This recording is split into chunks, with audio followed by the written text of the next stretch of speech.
We're deep diving into the baddies, the women of the Bible who changed history. The bold, the brave, the beautifully flawed, the ones God handpicked to shake nations. And today, we're talking about the queen herself.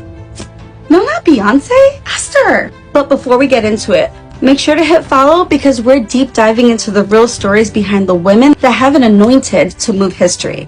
So Esther's story starts in the shadows. She wasn't born royalty. She was an orphan girl, raised by her cousin Mordecai, living in exile under a foreign empire. She had no status, no title, no power, but what she did have was favor. And when the king went searching for a queen, what looked like a coincidence was actually divine alignment. Because while everyone else was out there chasing crowns, God was positioning his daughter for purpose. You see, Esther spent a year in preparation, months of oils and perfumes, but God was doing more than just a beauty treatment. He was refining her spirit. He was teaching her the difference between timing and impulse, and the difference between wisdom and noise. Then her moment came. A decree was issued to destroy her people, and she had a choice: stay safe or stand up. Her cousin Mordecai told her, "Hey, maybe you were created for such a time as this." And Esther replied in all her courage and wisdom, "If I perish, I perish." Can we say baddie? That was the moment she shifted from chosen to called, from beauty queen to deliver her.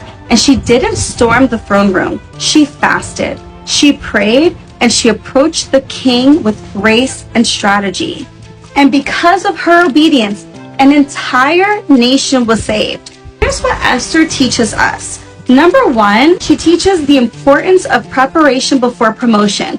We always want to see God move, but sometimes we have to be patient and know that we're just not ready. Esther let God shape her in private before he showcased her in public. We also have to remember that there's courage in silence. Esther moved with strategy, not just noise. She didn't go popping off at the king. She invited him into purpose. And speaking of purpose, she prioritizes her purpose over comfort. She was safe, she was a queen, and she decided to risk her own safety and well-being and say yes to God. She decided to walk in her assignment and risk her own life, even if she perished. See, Esther reminds us that favor isn't just for fame, it's for impact. And that the crown doesn't make you a queen, calling does. So stay ready, stay wise, because God might just be preparing you before he positions you. And if you believe that, declare in the comments, "I was created for such a time as this."